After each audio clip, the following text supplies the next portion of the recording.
पूछता है भारत अर्नब के साथ, को presented by Kent RO, powered by Koyal TMT, dollar big boss and silver coin. नमस्कार, मैं हूं अर्नब गोस्वामी। 2 दिन बाद दूसरे चरण की वोटिंग होगी। 91 सीटों पर लोकसभा के चुनाव हो चुके हैं, लेकिन आज भी मुद्दा सिर्फ एक ही है और वो है हिंदू और मुसलमान। महागठबंधन के बाद इस राजनीति में कांग्रेस भी शामिल हो गई है। कांग्रेस के नेता नवजोत सिंह सिद्धू ने मुसलमानों से वोट मांगे। कहा, मुसलमानों एकजुट हो जाओ, मुसलमानों एकजुट हो जाओ और एकजुट होकर मुसलमानों मोदी को भगाओ। क्या इस देश में सिर्फ मुस्लिम ही रहते हैं? क्या कांग्रेस सिर्फ मुस्लिमों की पार्टी है? क्या नरेंद्र मोदी मुसलमानों के प्रधानमंत्री नहीं है? क्या कांग्रेस हिंदुस्तान के भीतर पाकिस्तान बनाना चाहता है? मायावती, अखिलेश यादव, आजम खान और अब कांग्रेस पार्टी के सिद्धू सब बंटवारे की बात कर रहे हैं, हर दिन कर रहे हैं। सवाल बीजेपी से भी है। चुनाव में विकास की जगह अली और बजरंगबली का मुद्दा कैसे बन गया? क्या चुनाव के समय हिंदू और मुसलमान धर्म नहीं, सियासत का सामान बन जाते हैं? इसलिए आज मैं नहीं, पूछता है भारत, क्या वोट के नाम पर देश बांटेंगी कांग्रेस पार्टी? पूछता है भारत, क्या सिर्फ मुस्लिम वोटों के लिए बना है महागठबंधन? पूछता है भारत, हिंदू मुस्लिम को बांटकर चुनाव जीतेगी कांग्रेस? पूछता है भारत, मोदी के खिलाफ नफरत वाली राजनीति क्यों? पूछता है भारत, और क्या हिंदू मुसलमान ही सबसे बड़ी चुनावी मुद्दा बन गया है अब? पूछता है भारत।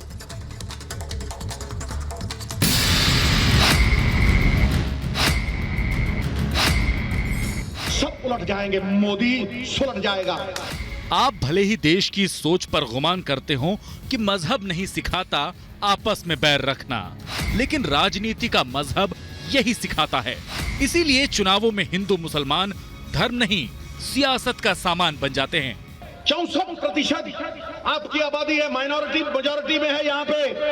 यदि तुम इकट्ठे हुए और इकट्ठे होके एकजुट होके वोट डाला तो सब उलट जाएंगे, मोदी सुलट जाएगा, छक्का लग जाएगा। जो पार्टी ये दावा करती है कि आजादी दिलाने और देश का संविधान बनाने में वो सबसे आगे थी, आज वही पार्टी संविधान का अपमान करने में भी सबसे आगे है। 64% माइनॉरिटी का आह्वान सुना गया है बिहार के कटिहार में। ये क्या है? ये कौन सी नसीहत दी जा रही है और ये राष्ट्र को कैसे मजबूत करने की बात की जा रही है? वोट की खातिर बंटवारे की सोच का एक गठबंधन बन गया है। इसीलिए हर चुनावी मंच से मुद्दे गायब हो गए हैं और मजहबी मतभेद पहले पायदान पर पहुंच चुके हैं। मैं चुनाव आयोग से अपील करूंगा कि सिद्धू ने एक धर्म विशेष का नाम लेकर और जिस तरह की अपील की है, ऐसे लोगों पर तत्काल चुनाव आयोग को रोक लगानी चाहिए। क्या ये चुनाव एक नया हिंदुस्तान बनाने के लिए हो रहा है या नया पाकिस्तान बनाने के लिए? ये चुनाव हिंदुस्तान के लिए हो रहा है या फिर हिंदू मुसलमान के लिए हो रहा है? पूछता है भारत।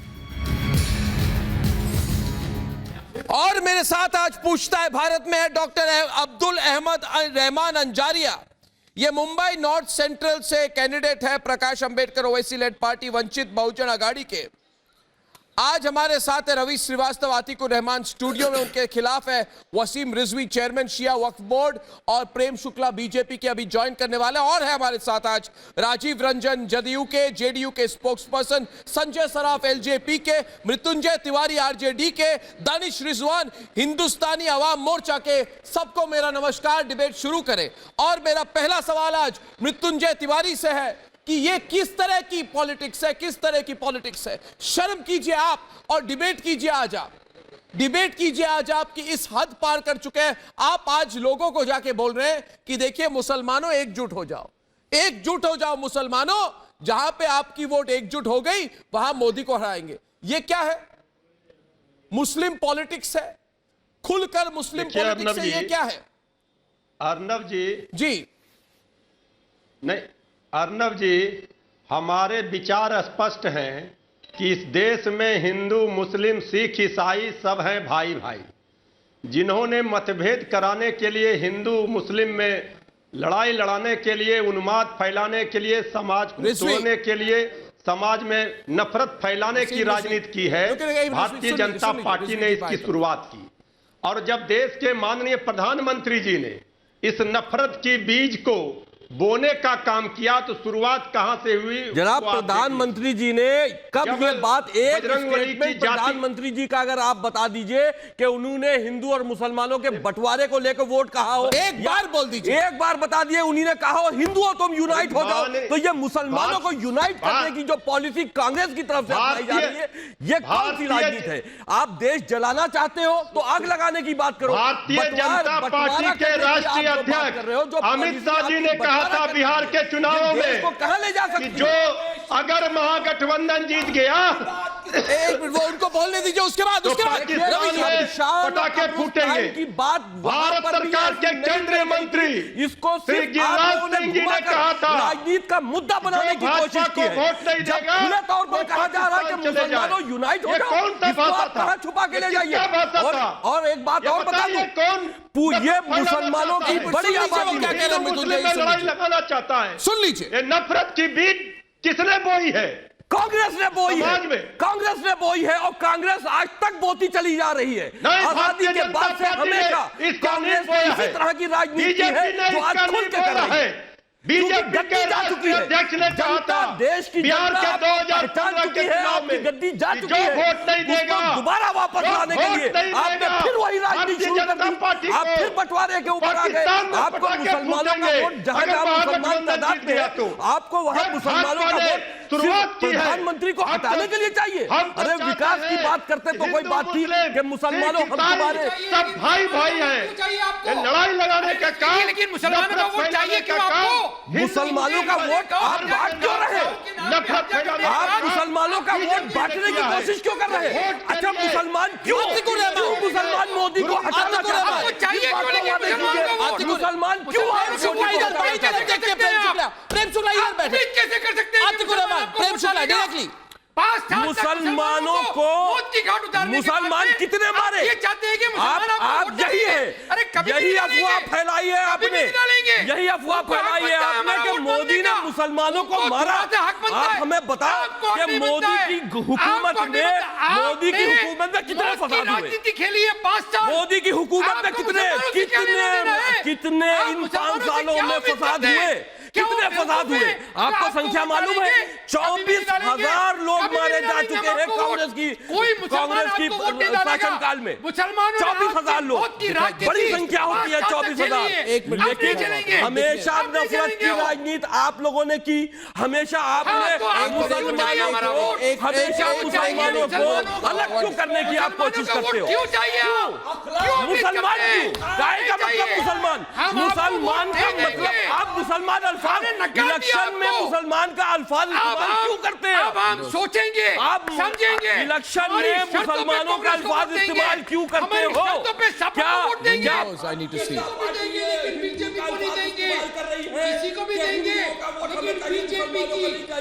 क्या क्यों नफरत की राजनीति कांग्रेस की तरफ से क्यों मुसलमान क्यों मुसलमान मोदी को हटाना चाहता है? इसका सवाल का जवाब दीजिए। क्यों आप लोग ये पॉलिसी इख्तियार? देखिए आपने हमसे विश्वासघात किया। क्या विश्वासघात हुआ? क्या विश्वासघात हुआ? आप लोगों ने मोदी को मुसलमानों का दुश्मन क्यों बनाया? आप क्यों मुसलमानों का दुश्मन समझते हैं मोदी को? क्यों? अरे भरोसा नहीं किया आपने, आप चुनाव हारे, अब उसके बाद आप यूनाइट होकर मोदी को मुसलमानों का दुश्मन क्यों बताना चाहते हो? क्यों? देखिए हर तरफ आप ये क्यों फैला रहे हो कि अगर मोदी को हराना है तो मुसलमानों को यूनाइट होना पड़ेगा? क्यों? क्या किया मुसलमानों के लिए मोदी ने? क्या नुकसान पहुंचाया है मुसलमानों ने मोदी? सिर्फ आपका तबका, हमारी मर्जी, हम सपा को देंगे, कांग्रेस को देंगे, सिद्धू को देंगे, राहुल गांधी को देंगे, जनता को देंगे, जो सुन्नी लेकिन समाज का मोदी जी तबका को है, नहीं वो देंगे। क्यों इस बात को आज का फैला रहा मुसलमान है कि हम मुसलमान प्रोग्रेस के नाम पे मोदी को वोट देगा। हटाना है? आज क्यों का हटाना है? मुसलमान अरे आप सेकुलरिज्म अपने के बात- नाम पे वोट देगा। आपके पास आज मुद्दा का होना मुसलमान चाहिए, सिर्फ मुद्दा होना चाहिए आपके पास। बीजेपी को इसलिए बगैर वोट नहीं मुद्दे के देगा मोदी से क्योंकि दुश्मनी क्यों? आपने हमारा विश्वासघात बगैर किया, मुद्दे आपने के मौत की राजनीति मोदी से की, दुश्मनी आपने क्यों? मुसलमानों को मारा, उनको डिमोरलाइज किया, कहाँ मारा? आपने कब मरे ट्रिपल तलाक मुसलमान? का मजाक उड़ाया, एक मिनट, On the मुसलमान, floor of the रुकिए, parliament, दीजिए। आपने हंसी उड़ाई कब हमारी, मारे मुसलमान? आपने हमारे इस कुरान देश की मजाक में- उड़ाई, इस देश में- आपने मुसलमानों यानी इस को बात को तो आतिकुर रहमान मेरी तरफ देखिए, वसीम रिजवी जी और जो लोग मैं लोगों को कह दूं कि जो लाइव पिक्चर्स आप देख रहे हैं इस वक्त जो जिहाद के नाम पर इसलिए कांग्रेस को सपोर्ट चाहिए। इसका दावा हम आपको करते हैं, कोई अब टुकड़ा नहीं होगा। टुकड़े की राजनीति आपने खेली थी, आप लोग हम हिंदुस्तान के टुकड़े नहीं होने देंगे। अरे हमने तो पाकिस्तान को चैलेंज किया, हमने पाकिस्तान की राजनीति को नकारा। आप दोनों बंद कीजिए, इमरान खान को आप दोनों चैलेंज बंद कीजिए। किया। खबरदार हमारी वसीम रिजवी जी, अभी मैं आप दोनों से हाथ जोड़ के विनती करता हूं, जरा एक मिनट शांति दीजिए। हमारे संविधान में क्या लिखा गया है? प्रेम शुक्ला जी नमस्कार, रवि श्रीवास्तव जी नमस्कार। अगर आप लोगों को चिल्लम चिल्ली करनी है तो अलग बात है, मगर मैं बड़े शांति से आपके सामने तीखे सवाल पूछूंगा। हमारे संविधान में लिखा गया है, हम भारत के लोग, we the people of India, है ना? इधर नहीं लिखा गया है हम हिंदुस्तान के मुसलमान या हम हिंदुस्तान के हिंदू। कॉन्स्टिट्यूशन धारा 14 कहती है समानता का अधिकार, सब समान है, ठीक है? और हमारे आर्टिकल संविधान में 326 में लिखा गया है कि जो वोट देने का अधिकार सबका है। प्रेम शुक्ला जी मेरी बात सुनिए, जो वोट देने का अधिकार सबका है वो क्यों है? वो हमारे धर्म के बेसिस पर नहीं है, हमारे भारत के नागरिक होने के बेसिस पर है। तो कृपया करके मुझे बताइए कि क्या आपकी अंदरूनी तनाव है आपके पार्टियों में कि आप जाके आज सबको बोल रहे हैं देखिए मुसलमानों एक हो जाओ, मुसलमान लोग, मोदी आपका दुश्मन है, सब मुसलमान अगर एक हो जाओ तो मोदी को हराओगे, सब मुसलमान अगर एक हो जाओ तो मोदी को आप भगाओगे। कल किसी ने कहा, बदरुद्दीन अजमल ने शायद कहा आसाम में कि सब लोग एक हो जाओ, मुसलमान एक हो जाओ, हम जीतने के बाद मोदी को भारत से बाहर कर देंगे। यानी कि मोदी बन गया है दुश्मन, और दुश्मन बना है कि नहीं है? नहीं है, बनाने की कोशिश। यानी कि मोदी को मुसलमानों का शत्रु बनाने की कोशिश, मुसलमानों का शत्रु है उसको उस तरह से उसको प्रेजेंट करने की कोशिश। क्योंकि एक मिनट मेरी बात सुनिए, अरे रुकिए आप मुझे, अरे रुकिए मेरी बात, मैं बोल रहा हूं दोस्त है इसलिए ट्रिपल तलाक बोला है, दोस्त है इसलिए आज 90, एक मिनट रुकिए, 9 करोड़ मुसलमान औरतों को ट्रिपल तलाक से बचाया, दोस्त है इसलिए जिहादियों के खिलाफ है, दोस्त है। मैं कह रहा हूं, मेरी बात सुनिए, मेरी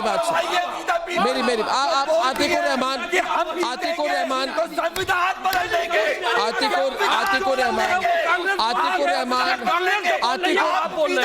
चेंज करेंगे। आप इतने बड़े आदमी हो गए, अब ये नहीं समझ में आता कि जो हार्डलाइनर्स हैं वो बोल रहे हैं, वो लोगों को आप रुकिए, आप वसीम रिजवी डिबेट मैं कर रहा हूं कि आप दो लोग रहेंगे स्क्रीन पर, सब लोग नहीं। वसीम रिजवी, प्रेम शुक्ला डिबेट करेंगे आपके साथ, एक मिनट शांति से। रवि श्रीवास्तव जी, आप एक बात कहेंगे, प्रेम शुक्ला कहेंगे, प्रेम शुक्ला कहेंगे, आप कहेंगे, 30 सेकंड आपका, 30 सेकंड आपका, एक दूसरे के ऊपर नहीं बोलेंगे, हाहाकार मत कीजिए। सवाल बोल रहा हूं कि ये संविधान मुसलमानों के लिए सिर्फ नहीं है, ये चुनाव सिर्फ मुसलमानों के लिए नहीं है, सुनिए, हिंदुओं के लिए भी नहीं है, ये संविधान भी हिंदुओं के लिए नहीं है, ये संविधान सिर्फ सिखों के लिए नहीं है। मगर कांग्रेस पार्टी तो मुझे बतौर कहना पड़ेगा आज कि जिस तरह से उन्होंने अपने आप को प्रेजेंट किया है, वो कहते हैं हम मुसलमानों की पार्टी नहीं है। अगर कांग्रेस पार्टी मुसलमानों की पार्टी नहीं है तो कांग्रेस पार्टी के सबसे वरिष्ठ प्रवक्ता, पंजाब के राज्य मंत्री और राहुल गांधी के चहीते बिहार में जाके क्यों बोल रहे हैं, लोगों को भड़का के बोल रहे हैं कि नहीं प्रेम शुक्ला जी? भड़का के बोल रहे हैं मुसलमानों एक हो जाओ, मुसलमानों कांग्रेस के लिए वोट करो, मिलके अगर मुसलमान कांग्रेस के लिए वोट करें तो मोदी को हम हरा देंगे। ये क्या लॉजिक है? कभी बोला कि इधर के नागरिक कांग्रेस के लिए वोट करो? नहीं। बोला हिंदू भी जा जाओ? नहीं। बोले मुसलमानों एकजुट होकर आ जाओ। देखिए जितने लोग रिपब्लिक भारत को आज इस वक्त देख रहे हैं, वो देख के अपने आप को हैरानी से पूछ रहे हैं कि यही वो कांग्रेस पार्टी थी, अभी तो वाड्रा कांग्रेस हो गई है, एक जमाने में यही कांग्रेस पार्टी थी जिसने भारत को एकजुट करने की कोशिश की थी। आज वही कांग्रेस पार्टी भारत में धार्मिक बंटवारा करने की कोशिश कर रही है और भारत के लोग बेवकूफ नहीं हैं। मैं कह रहा हूं बिहार के लोग इसके खिलाफ वोट करेंगे, इसके लिए नहीं। प्रेम शुक्ला आप डिबेट करेंगे रवि श्रीवास्तव के साथ, पहला आपका 1 मिनट, खुलकर बोले, आप सुनिए, उसके बाद आप बोलिए, उनकी नाम लेकर बोलिए। जो 1946 में जिन्ना, उनका नाम क्या है? उनका नाम क्या है? रवि जी उनका नाम लेकर बोलिए। जो 1946 में जिन्ना कर रहे थे, इस देश को बांटने का काम, गांधी को हिंदुओं का नेता घोषित करके आप इस देश का बंटवारा कर रहे थे। आज 70 वर्षों बाद वही काम, गांधी की कांग्रेस जिन्ना की कांग्रेस बन गई है और जिन्ना की कांग्रेस बनकर सिद्धू जो बात कर रहे हैं, जिस तरह से बदरुद्दीन अजमल को सपोर्ट किया जा रहा है, जिस तरह से आजम खान की भाषा को सपोर्ट किया जा रहा है, जिस तरह से कमलनाथ खड़े होकर कहते हैं कि मुसलमान हमको वोट दे दें, हम भारतीय जनता पार्टी के लोगों को सबक सिखा देंगे, और सत्ता में आते ही मध्य प्रदेश में जिस तरह मुसलमानों की भड़काने की कोशिश, कार्यकर्ताओं की हत्या का सिलसिला चलता है, आप क्या कर रहे हैं? इस देश को बांटने, कमलनाथ ने क्या कहा? इस देश को काटने पर आमादा है। डॉक्टर जाकिर नाइक कांग्रेस को फंडिंग करेगा और डॉक्टर जाकिर नाइक का संविधान चलेगा इस देश में कि डॉक्टर बाबा साहेब आंबेडकर का संविधान चलेगा? यह स्पष्ट करना होगा। डॉक्टर जाकिर नाइक नहीं, इसके बाद 10 सेकंड और डॉक्टर जाकिर नाइक के चंदे पर हो गया। अब आप मेरी बात सुनिए। ये सरकार मुसलमानों की दुश्मन है। डायरेक्टली बोलिए। आप जिस संविधान की बात कर रहे हैं बाबा साहेब के, उस संविधान को पंकजा मुंडे बदलने जा रही है। कौन मुसलमान सुनेगा इस बात को? अखलाक को किसने मारा? पहलू खान को किसने मारा? आपकी सरकार मुसलमानों की दुश्मन है। इस देश के संविधान से बड़ा कुरान को कहते हैं बीजेपी को, और आदित्यनाथ खून की होली खेलेंगे, खून की होली खेलेंगे मुसलमानों से। मेरे पास वीडियो है, मेरे पास NNIS का वीडियो है। 1.5 मिनट भुवनेश्वर में इस वक्त प्रधानमंत्री लाइव बोल रहे हैं 10 सेकंड के लिए उड़ीसा भुवनेश्वर में प्रधानमंत्री लाइव बोल रहे हैं। 10 सेकंड में सुन के वापस आएंगे। हम पूछता है भारत का डिबेट अभी जारी है। एक चिरस्मरणीय अवसर के लिए मैं फिर एक बार भगवान जगन्नाथ जी की धरती को प्रणाम करता हूं और यहां के नागरिकों को नमन करता हूं। साथियों, ये वीर भूमि रही है, ये विद्वानों की भूमि रही है। ये भूमि शस्त्र की भी ताकत दिखा सकती है और शास्त्र की भी ताकत दिखा सकती है। पाइका क्रांति के कमांडर बख्शी जगबंधु जी सहित सभी क्रांतिवीरों को मैं आदरपूर्वक नमन करता हूं। आज यहां पर जगतसिंहपुर, पुरी, वहां से भी भारी संख्या में आप हम सबको आशीर्वाद देने के लिए पहुंचे हैं। आप सभी का भी मैं बहुत बहुत अभिनंदन करता हूं, धन्यवाद करता हूं। भाई और बहनों, आज ओडिशा में मेरी ये दूसरी जनसभा है। डिबेट में वापस जा रहा हूं और मेरा अगला सवाल सुनिए आप। दानिश रिजवान जी, आपको मेरी आवाज आ रही है कि नहीं? दानिश रिजवान जी और संजय सराफ जी, अगर आवाज आ रही है तो हाथ ऊपर करके मुझे बता दीजिए आपको मेरी आवाज आ रही है। तनिष रिजवान जी, संजय सराफ जी, इंडिकेट कीजिए, साइन कीजिए। अगर आपको मेरी आवाज आ रही है तो हाथ ऊपर करके जरा इंडिकेट कर दीजिए, आप मुझे सुन सकते हैं जी। तो संजय सराफ जी मुझे सुन सकते हैं, तो डिबेट में आइए, डिबेट में आइए मृत्युंजय तिवारी के साथ फिर से। तो मृत्युंजय तिवारी आपके साथ डिबेट पे इस वक्त है संजय सराफ, एलजेपी के, पासवान जी के पार्टी के। तो मैं ये पूछ रहा हूं, आज सिद्धू ने जाके बोला कि 64% मुस्लिम वोट अगर एकजुट हो जाए बिहार के एक जिले में तो फिर मोदी हार जाएगा, तो क्या और कोई मुद्दा नहीं रहा? सराफ जी आप बताइए, आपको क्या लगता है, नफरत की राजनीति नहीं है तो क्या है? नहीं, ये क्लियर कट पे नफरत की राजनीति है। आज कांग्रेस के पास कोई एजेंडा नहीं है डेवलपमेंट का। अगर इनके पास कोई एजेंडा होता, ये विजन डॉक्यूमेंट देश का लेके आ जाते और उसके बारे में बात कर लेते। ये तो हमारी बदकिस्मती है कि पूरा देश का यूथ इनको देख रहा है, किस तरीके की राजनीति करना चाहते हैं, कौन सा देना चाहते हैं। जिनके पास एजेंडा नहीं है, आपके पास कौन सा एजेंडा है? इसका शुरुआत किसने किया? अर्नब जी, इनसे पूछिए। हमारे पास डेवलपमेंट का एजेंडा है, हमारे पास विकास का एजेंडा है, के लिए हमारे पास डेवलपमेंट और विकास का एजेंडा है। किसने किया है? किसने कहा था? किसने कहा था कि जो भाजपा को वोट नहीं देगा पाकिस्तान चला जाएगा? ये किसने कहा था? नफरत की राजनीति की बुनियाद कहा था, वो आपके नेता ने कहा था, आपके नेता ने कहा था। मुसलमानों को टारगेट क्यों कर रहे हैं? राजीव रंजन जी, राजीव रंजन जी, पटना से राजीव रंजन भी हमारे साथ है। तो राजीव रंजन जी, आपका मेरा सवाल है, आप मृत्युंजय जी को क्यों नहीं पूछते कि सिर्फ मुसलमानों को टारगेट क्यों करते हैं? ये हिंदुओं को टारगेट नहीं करते, कभी नहीं कहते हिंदुओं एकजुट हो जाओ, मोदी को हराओ, ये कभी नहीं कहते।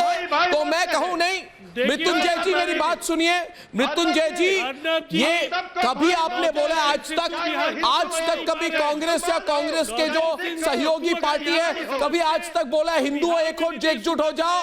आप सिर्फ कहते हैं मुसलमानों एकजुट हो जाओ। राजीव रंजन जी, यहाँ काम बोलता है, यहाँ धर्म और जाति की गोलबंदी पर कोई पॉलिटिकल पार्टी अगर वोट करना चाहेगी, वोट पाना चाहेगी, जनता नकार देगी। इसलिए कि मुसलमानों को भी पता है, भागलपुर दंगे के जो आरोपियों को जिस तरह से लालू प्रसाद जी ने महिमा मंडित करने का काम किया था, नीतीश कुमार जी सत्ता में आए, तमाम अपराधियों को जेल हमने भेजा, हम लोगों ने मुसलमानों का पुनर्वास कराया और कल्याणकारी योजनाओं के साथ उनको विकास की मुख्य धारा में जोड़ने का काम किया।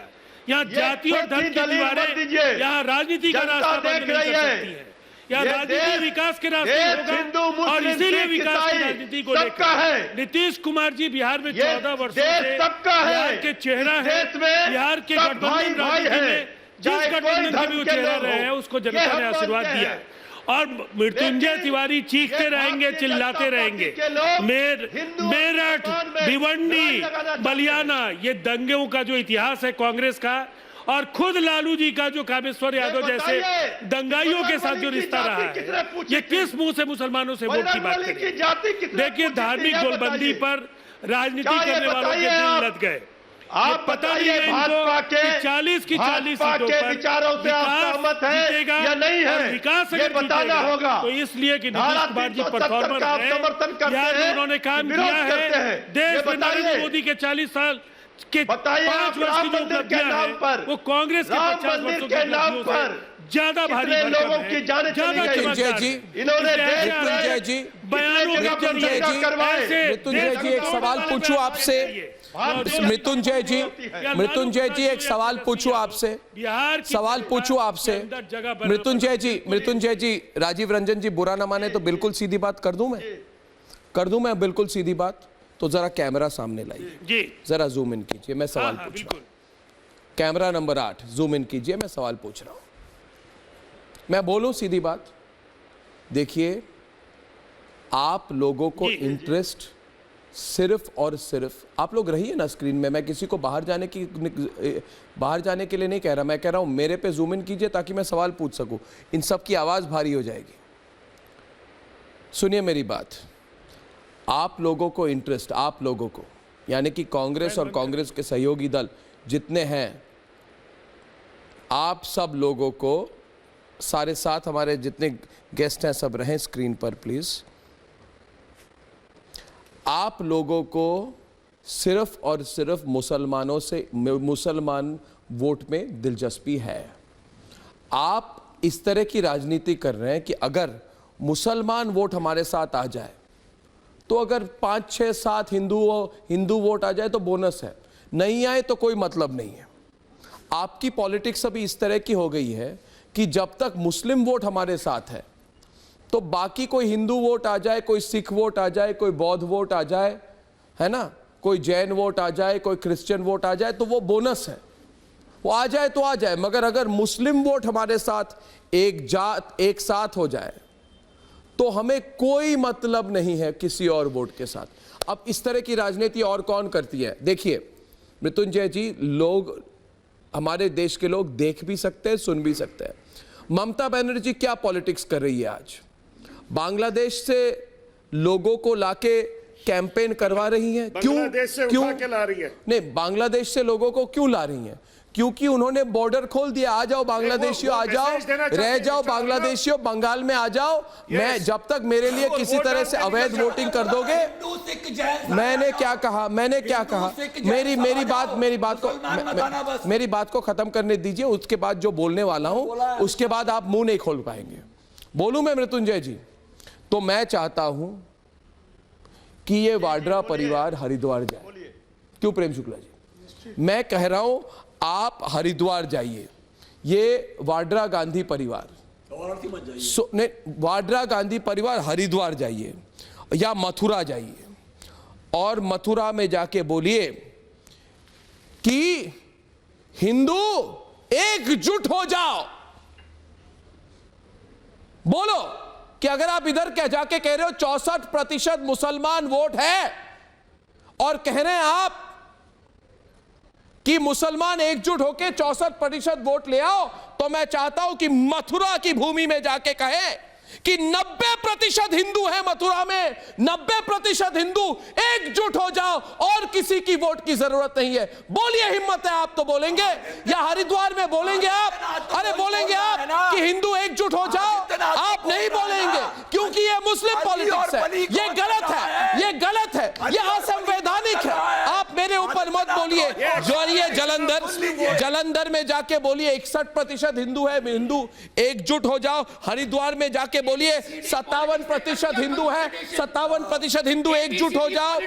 मैं कह रहा हूं कि मुरैना में जाइए मध्य प्रदेश में, जहां पे कमलनाथ कहते हैं 90% मुसलमानों को मेरे लिए वोट करना पड़ेगा, तो मध्य प्रदेश के मुरैना में जाके बोलिए कि वहां पे 95% हिंदू हैं, हिंदू एकजुट हो जाओ। कभी कहेंगे आप हिंदू हो या मुसलमान हो, आप कभी कहेंगे हिंदू एकजुट हो जाओ? खींचने में उन सब की कुर्बानियां हैं, आप कहेंगे योगदान है। और आप कहेंगे राजनीतिक दलों को इस तरह से नहीं, मैं कह रहा हूं दानिश जी, उसी कुर्बानी के पीछे अंजारिया जी आपको मेरी आवाज आ रही है कि नहीं? का काम कर रहे हैं। अंजारिया जी आपको मेरी आवाज आ रही है कि नहीं? अंजारिया जी आ रही है। अंजारिया जी आपको मैं कह रहा हूं, आज मेरी बात सुनिए। अंजारिया जी मेरी बात सुनिए। ये क्या हो रहा है हिंदू मुस्लिम पॉलिटिक्स कि कांग्रेस पार्टी जाके बोल रही है मुसलमानों एकजुट हो जाओ, मोदी को हराना है। ये सारे देश में इसी बात को लेकर चर्चा हो रही है। आप क्यों अपने चुनाव में जाके क्यों नहीं बोलते कि कांग्रेस पार्टी गलत कह रही है? मुसलमान एकजुट हो जाओ ये नारा नहीं हो सकता एक इलेक्शन में। जब वो कांग्रेस करे कि आप करें, अंजारिया जी आप खुलकर क्यों नहीं बोलते? आज हमारे प्रोग्राम पूछता है भारत में कि ये गलत है, असंवैधानिक है, ये सांप्रदायिक है, ये देश हित के खिलाफ है। बोलते क्यों नहीं है आप अंजारिया जी? चुप क्यों हैं आप? तो क्या मैं आपसे बोलूं, ये हिंदुओं एक हो जाओ वो भी गलत है, मुसलमानों एक हो जाओ वो भी गलत है। ये देश हमारा है, हम इलेक्शन लड़ रहे हैं इसलिए कि हमें बाबा साहब अम्बेडकर ने जो संविधान दिया है उस संविधान में इलेक्शन एक प्रक्रिया है और लोकतंत्र को मजबूत करने के लिए हम हिंदू, मुस्लिम, दलित, पिछड़े वर्ग सभी के साथ आए हैं। नहीं, ये तो जहाँ ताल्लुक इधर उधर की कांग्रेस बात का कहा, मैं आपको बता दूं कि कांग्रेस ने आप अंजारिया जी को नहीं आप सुनिए ना, कांग्रेस ने पिछले 60 सालों में कुछ भी नहीं दिया। आज जब सेचर कमेटी आई सेचर कमेटी की रिपोर्ट आई, ये किसकी गवर्नमेंट में आई? जब कांग्रेस सत्ता में थी। सेचर कमेटी की रिपोर्ट ने क्या कहा कि मुसलमानों की हालत आज इस देश के दलित भाइयों से ज़्यादा बदतर है। तो आप बताइए कि इस मुल्क में 70 साल में से 60 साल राज किसने किया?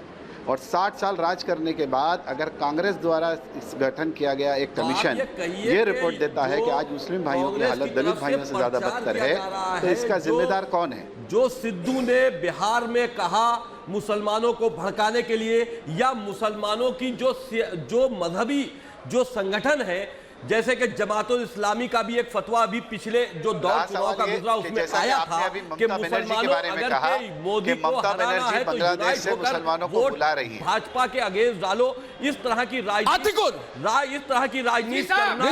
कौन कर रहा? रिजवी साहब, अंजारिया जी ने जो कहा है बिल्कुल हकीकत है। वो 60 साल हमने कांग्रेस को झेला और 5 साल अभी भी तो आपको मौका दिया, आपको गोल्डन अपॉर्चुनिटी दी, उसका आप फायदा नहीं उठा सके। चलिए ठीक है, तो 60 साल पहचानने के बाद 60 साल पहचानने के बाद अब फिर कांग्रेस क्यों? अब फिर कांग्रेस क्यों? हिंदुओं के वोट 60 साल इस हमने मुल्क को वाजपेयी जी को दिया, बर्बाद करने के बाद फिर कांग्रेस क्यों? उसके बाद में आपको दिया, लेकिन आप खड़े नहीं उतरे। मोदी की दुश्मनी में मुसलमानों को भड़काना क्यों? ये क्यों जाके लोग बोल रहे हैं? देखिए, जब वायनाड की बात होती है, 5 साल का रिकॉर्ड हमारे सामने है। 60 साल का रिकॉर्ड आपके पास नहीं है। 5 साल का रिकॉर्ड हमारे सामने है। 60 साल का रिकॉर्ड नहीं है आपके पास। 60 साल के बाद आज आप मोदी की मुखालफत मुसलमानों का दुश्मन बता के कर रहे हैं। 60 साल का और हमने ये निकाला है कि मुसलमानों 60 साल का गुस्सा हमने निकाला। मोदी को हटाना मोदी जी को वोट देके हटाना है। आप खड़े क्यों नहीं उतरे? आज इस तरह आपने उसका फायदा क्यों नहीं उठाया? आतिकुर यानी कि भारत बनाने में सवाल ये है कि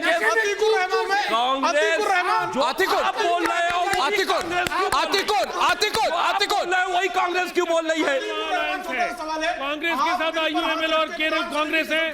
आईयूएमएल अगर मुसलमानों की राजनीति करती है 2014 में तो केरल कांग्रेस कुरान शरीफ दिया ही नहीं। आप झूठ बोल रहे हो, ये नहीं बोल रहे, आप झूठ बोल रहे हो, आप झूठ बोल रहे हो, आप झूठ बोल रहे हो, माफी मांगो, आप झूठ बोल रहे हो, आप नहीं बिल्कुल नहीं दिया था। आप डॉक्टर जाकिर नाइक जैसे लोगों ने कांग्रेस को चंदे दिए, अरे मैं 3 दिया आपने दिया, क्यों नहीं दिया? आपने वोट नहीं दिया, फिर भी हमने सबका साथ मोदी जी का पूरी तरह से लागू किया। आप वोट नहीं दे रहे थे, आप दुष्प्रचार करिए, आप विरोध करिए। डॉक्टर जाकिर नाइक के चंदे पर पलने वाले डॉक्टर जाकिर नाइक के चंदे पर भगाने का उनको दुख है, धमकी दी हमने डॉक्टर आपने हमको। जी हाँ, अभी रविशंकर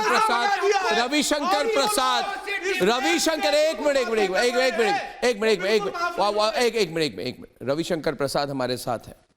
अब भारतीय जनता पार्टी ने आज रिस्पॉन्ड की थी। रविशंकर प्रसाद जो इधर पटना से कैंडिडेट भी है, वो रविशंकर प्रसाद हमारे साथ लाइव हैं।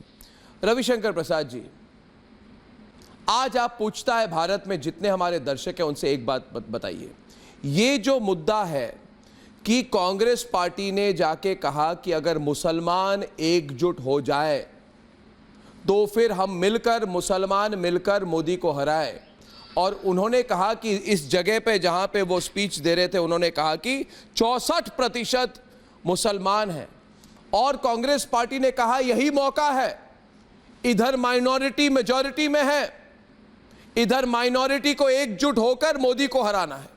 यह नहीं कहा कि माइनॉरिटी को एकजुट होकर विकास के लिए वोट करना है, नहीं कहा। उन्होंने कहा माइनॉरिटी को एकजुट होकर, मुसलमानों को एकजुट होकर मोदी को हराना है। क्या यह मुद्दा बिहार का ही रहेगा? क्या ये एक संसदीय सीट के लिए रहेगा या राष्ट्रीय मुद्दा बन जाएगा? और आपने इस पर प्रेस कॉन्फ्रेंस क्यों की आज? मुद्दे क्या हैं इस बात को लेकर जो ये मुस्लिम वोट की राजनीति हो रही है 2019 में? देखिए, आज मैं कृपया करके मुझसे 1 to 1 रखेंगे, बाकी अपनी आप बहस चलाएं। आपने मुझे बुलाया इसके लिए धन्यवाद। मैं दिल्ली में आज था तो कल प्रियंका जी ने राष्ट्रवाद के बारे में कहा था कि आपका राष्ट्रवाद क्या है, हमारा राष्ट्रवाद क्या है। तो इसलिए हम उन लोगों में से हैं जिन्हें गर्व है देश के ऊपर। हम उन लोगों से हैं जो देश के शहीदों का सबूत नहीं मांगते। हम वो लोग हैं जो आतंकवाद के खिलाफ कड़ी कार्रवाई करते हैं, समय होता है तो सरहद के पार जाके कार्रवाई करते हैं। और मुझे मालूम है कि पूरा देश हिंदुस्तान से प्यार करता है, और मुझे मालूम है कि बहुत से अक़लियत जमात के भी लोग हैं जो ऐसा मानते हैं। अक़लियत जमात में अब्दुल हमीद भी पैदा हुए, जो परमवीर चक्र मिला था। लेकिन जो लोग उसकी बात करते हैं, तो राष्ट्रवाद के बारे में मैंने आज कुछ सवाल उठाए थे जो आपके माध्यम से आपके दर्शकों के विचार में रखना चाहता हूं। टुकड़े टुकड़े गैंग के सामने भाषण देने राहुल गांधी क्यों गए थे, ये सवाल है कि नहीं है। सच्चर कमीशन में पहली बार सेना के अंदर जात और संप्रदाय के आधार पर गिनने की बात क्यों आई थी, मुझे बताइए। आप मुझे ये बताइए कि राहुल गांधी जब चुनाव आता है तो चुनावी हिंदू बन जाते हैं, गोत्र की बात करते हैं, जनेऊधारी बन जाते हैं, और जब यहाँ स्थिति खराब होती है तो चले जाते हैं वायनाड में जहाँ माइनॉरिटी बहुमत में है। तो ये बड़े सवाल हैं, ये उठना चाहिए। और आज आपके चैनल पर अर्णव गोस्वामी हम कहना चाहेंगे कि वोट अपनी जगह पर है। अगर हम सबका साथ सबके विकास की बात करते हैं तो सबके लिए काम किया। आज आईटी में मुझे मालूम है गांव में कितनी संख्या में सीएससी में हमारे मुसलमान बच्चे काम कर रहे हैं। अगर उज्ज्वला का काम किया तो सबके लिए काम किया, और ये हमारा फर्ज है, ये हम दिखावे के नहीं करते। सबका साथ सबका विकास, तो सबका साथ सबके विकास की बात करते हैं। लेकिन चुनाव के वक्त आता है तो आज मैं आपके सामने मैंने एक बात और उठाई थी कि 3 तलाक के विषय पर महिला नेत्रियां क्यों विरोध कर रही हैं। नारी न्याय, नारी गरिमा, नारी सम्मान की बात आती है। मुझे मालूम है कि 22 इस्लामिक मुल्कों में 3 तलाक नियंत्रित हो गया, लेकिन कांग्रेस पार्टी पीछे क्यों हट जाती है। क्या वही शाहबानों की बात आज क्यों उठाई जाती है। ये बड़े सवाल हैं या नहीं है। और आपने बहुत सही कहा कि अक़लियत जमात की जरूरत है विकास, उनकी जमात की जरूरत है देश का विकास। अगर ये जो तो विकास की बात ना छोड़ करके फिर ये बात की जाती है। ये जो धर्म के बेसिस पर लोगों को बांटने की कोशिश हो रही है, इसमें रविशंकर प्रसाद जी, आप खुद अपने गिरबान में झांक के आप बताइए कि आपकी पार्टी के कई लोगों ने इसमें उसी तरह की पॉलिटिक्स की है कि नहीं। अली बजरंगबली पॉलिटिक्स। और मेनका गांधी ने जो कहा कि मुसलमान अगर मेरे लिए वोट ना करे तो मेरा दिल खट्टा हो जाता है, कल फिर जाके मेरे से नौकरी मांगने मत आइए, यह भी उसी तरह की सांप्रदायिक भाषा है कि नहीं। तो फिर कांग्रेस पार्टी और उसके सहयोगी दल कहते हैं कि हम जो कर रहे हैं वो भी तो वही कर रहे हैं, तो वो सवाल हम पे क्यों उठा रहे हैं, हम उन पे सवाल क्यों ना उठाए। मेरा जवाब बहुत सिंपल है। उनके बारे में चुनाव आयोग ने एक फैसला किया है और उस फैसले पर हमें कोई टिप्पणी नहीं करनी है। उन लोगों ने उस फैसले को माना है। लेकिन मैं आपसे एक बात फिर ईमानदारी से कहना चाहता हूं, अगर राष्ट्रवाद का सवाल उठेगा, आतंकवाद के खिलाफ लड़ाई का मामला उठेगा, तो आपकी बात की जाएगी। अगर आप बालाकोट के मामले में सबूत मांगेंगे कि इस देश को शहीदों के सबूत की जरूरत है या इस पर सबूत की जरूरत है, तो ये मुद्दे बनेंगे। और जब वो मुद्दे बनते हैं तो आप कहते हैं हमारे राष्ट्रवाद की सोच कुछ और है। ये बड़े मुद्दे हैं ना। और फिर मैं कांग्रेस की बात नहीं करता हूं। क्या कहा मायावती जी ने, क्या कह रही है ममता जी, क्या कह रहे हैं बाकी लोग। तो क्या, और सुनिए, ये देशद्रोह कानून को हटाने की बात क्यों कही गई कांग्रेस के मैनिफेस्टो में। ये आपने चर्चा बहुत की होगी, मैं तो चुनाव प्रचार में व्यस्त हूं। ये जो आफमा कानून है कश्मीर में, हमारे बहादुर जवान आतंकवादियों से लड़ते हैं, उनके खिलाफ झूठे केस होते हैं, आपने कहा उसको हम विड्रॉ कर लेंगे। क्या मतलब है इसका। तो ये जब चिंता होती है तब साफ लगता है कि कहीं ना कहीं शुद्ध वोट बैंक की पॉलिटिक्स की जा रही है। नहीं, उसको राष्ट्रवाद वोट बैंक की पॉलिटिक्स के साथ क्यों लिंक कर रहे हैं आप। ये तो दो अलग अलग मुद्दे हो गए रविशंकर जी। राष्ट्रवाद एक मुद्दा हो गया और धर्म के नाम पर वोट बैंक पॉलिटिक्स तो अलग मुद्दा हो गया। तो मुझे समझ में नहीं आ रहा है इस दोनों में क्या तालमेल लगाने की कोशिश कर रहे हैं आप। ये तो दो अलग मुद्दे हो गए। ये मैंने सवाल इसलिए, अर्णव जी, ये सवाल मैंने आज इसलिए उठाया था कि प्रियंका जी ने कल हमारे ऊपर तंज कसा था, तो मैं उनका जवाब दे रहा था कि कांग्रेस पार्टी अपने गिरेबान में झांक कर देखे कि कांग्रेस पार्टी ने किस तरह से देश को विभाजनकारी मामले में क्या क्या स्टैंड लगाया है। अब वो पॉलिटिक्स में नहीं आए, मुझे ज़्यादा नहीं बोलना है, लेकिन उन्होंने सवाल किया था और मैंने जो पूरा विषय गिनाया, क्या राहुल गांधी ने अभी तक अपने लोगों को मना किया है क्या कि सबूत नहीं मांगना चाहिए। ये गलत हुआ है। पूरी दुनिया तो हमसे सबूत नहीं मांग रही है। तो ये जो मैं और फिर कह रहा हूं, इस मामले में वोट बैंक पॉलिटिक्स में सभी का स्वर एक ही है। चाहे वो मायावती जी हो, चाहे वो ममता जी हो, चाहे वो राहुल गांधी हो या बाकी हो। तो ये मुद्दा है, देश के सामने होने दीजिए कि इस देश में टुकड़े टुकड़े गैंग के साथ खड़े होकर, यानी कि आप चुनाव को देखते हुए इस मुद्दे को नहीं, आप देखिए, हम तो इसको हमारे लिए बड़ी हेडलाइन स्टोरी है, मगर ऐसा तो नहीं है कि आप चुनाव को देखते हुए अपने आप को थोड़ा सा 5-6% वोट ज्यादा हो जाएगा, थोड़ी पोलराइजेशन ज्यादा हो जाएगी, इसलिए तो नहीं उठा रहे हैं आप रविशंकर जी? क्या आप इस मामले को जो बढ़ा चढ़ा के आप भी प्रेस कॉन्फ्रेंस कर रहे हैं, इसीलिए तो नहीं कि आपको थोड़ा फायदा हो जाएगा, काउंटर पोलराइजेशन हो जाएगा? मेरा एक बहुत स्पष्ट कहना है कि हम देश की सुरक्षा, देश के आत्मसम्मान और देश के स्वाभिमान को चुनाव से जोड़ते ही नहीं है। यह बात मैं बहुत ईमानदारी से और विनम्रता से कहना चाह रहा हूं। अगर पुलवामा की घटना चुनाव के इतने आसपास नहीं होती तो ये विषय नहीं आता। अच्छा, लेकिन हमें कहा कि हम अब भारत एक इफेक्टिव रिस्पांस देगा, अब उस पर बालाकोट पर सवाल उठाए जाएंगे। भारत की वायुसेना देश की वायुसेना है, भारत की सेना देश की सेना है, अब उसकी शहादत ये उठाई जाएंगे। रविशंकर जी, आज आप पटना शरीफ के कैंपेन से, पटना साहिब के कैंपेन से समय देकर मेरे प्रोग्राम पर आए, इसके लिए बहुत बहुत धन्यवाद, बहुत बहुत धन्यवाद Ravishankar ji, thank you very much. Debate में वापस जाए, डिबेट में वापस जाए। आजकल रविशंकर जी को बड़ा अच्छा लगता है, इनका फेवरेट सब आजकल मुझे मैंने जो सुना है कि पटना साहिब में लोग सिर्फ रिपब्लिक भारत देखते हैं, इसलिए रविशंकर जी एक दिन ऐसा भी होगा जब रविशंकर जी और शत्रुघ्न सिन्हा दोनों को बिठा के हम डिबेट करेंगे।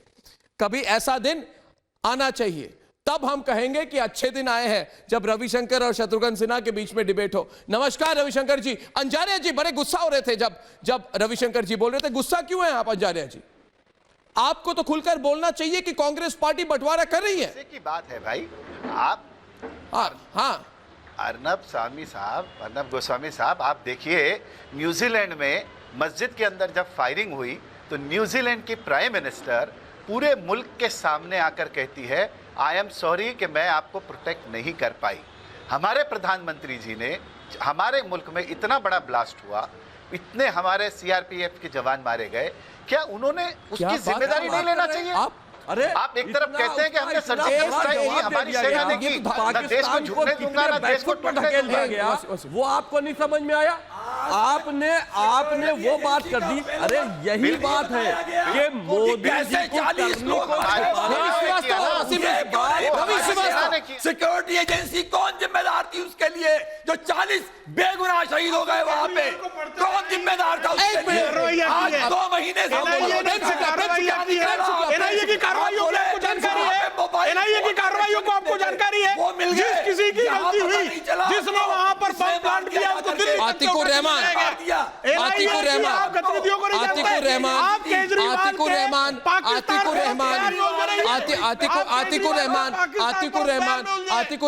आपको याद होगा कि 2018 रवि श्रीवास्तव, आतिकुर रहमान आपको याद होगा कि पिछले जुलाई में उर्दू के एक अखबार में पब्लिश हुई थी कि राहुल गांधी ने कहा था कि कांग्रेस मुसलमानों की पार्टी है। 2014 के पहले सोनिया गांधी ने जाके हाथ जोड़कर इमाम बुखारी से जामा मस्जिद से जाके बोला था आप बोलिए कि मुसलमान कांग्रेस के लिए वोट करें। और 2018 के मध्य प्रदेश चुनाव के पहले स्टिंग ऑपरेशन में जो हमने रिपब्लिक पे दिखाई थी, कमलनाथ ने कहा था कि 90% मुसलमान वोट हमको चाहिए। आप मुझे 3 मैंने आपको एग्जाम्पल दे दिए, आप इनको आज एक एग्जाम्पल दे दीजिए जहां पे कांग्रेस पार्टी उन्हें उनके किसी सहयोगी दल ने कहा हो कि हिंदुओं का वोट हमें चाहिए। तो मुस्लिम कांग्रेस नहीं आप बताइए ना। मैंने क्या गांधी की कांग्रेस आप बताइए नहीं प्रेम जी देखिए, इनको तो ये करने की जरूरत नहीं है। इनको कौन? बीजेपी को ये काम करने की जरूरत नहीं है। विकास करते हैं, सुनिए, हम सबका साथ का विकास करते हैं। हम सिर्फ इस देश को हम जिहादियों का देश नहीं बनने देना चाहते हैं।